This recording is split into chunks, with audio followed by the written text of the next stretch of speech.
السلام علیکم، میں ڈاکٹر عبدالستار اوان آج ایک نئی ویڈیو کے ساتھ اور ایک انتہائی اہم موضوع بچوں میں ہڈیوں کا ٹیڑھا ہو جانا یا نرم پڑ جانا جسے ریکٹس کی بیماری کہا جاتا ہے۔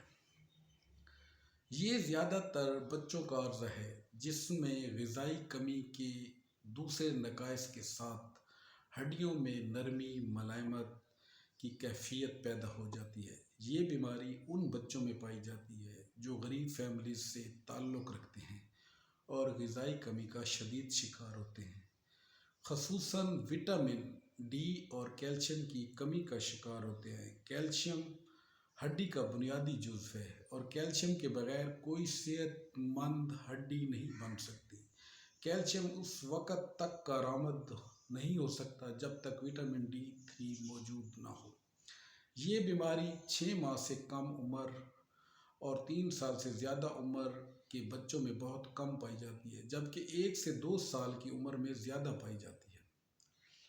علامات: عمل انہضام میں سخت گڑبڑ، بھوک کا نہ لگنا یا کم لگنا، اسہال، آنتوں کے امراض، بچے کا وزن کم ہونا، سر اور سر کے اوپر والے حصے پر پسینہ، نیند کے دوران شدید گرمی کا محسوس ہونا، بچوں کی ہڈیاں چھونے سے درد کی وجہ سے بچے چیختے چلائیں، ہڈیاں ٹیڑھی ہو جاتی ہیں، جسم کے اعضاء کی ہیئت تبدیل ہونے لگتی ہے، دانت بہت دیر سے نکلتے ہیں۔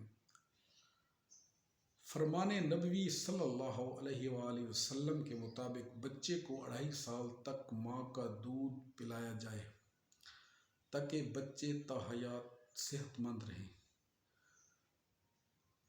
اب چلتے ہیں علاج کی جانب۔ غذائی کمی کے شکار بچوں کے علاج کے لیے سب سے پہلے تو غذائی کمی دور کرنی چاہیے۔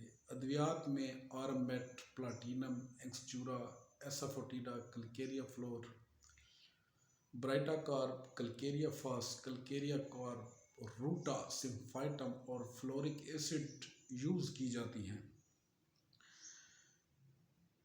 اگر آپ کو میرا آج کا ولاگ پسند آیا تو میرے چینل کو سبسکرائب کریں، لائک کریں، شیئر کریں اور کمنٹس میں اپنی رائے کا اظہار کیجیے۔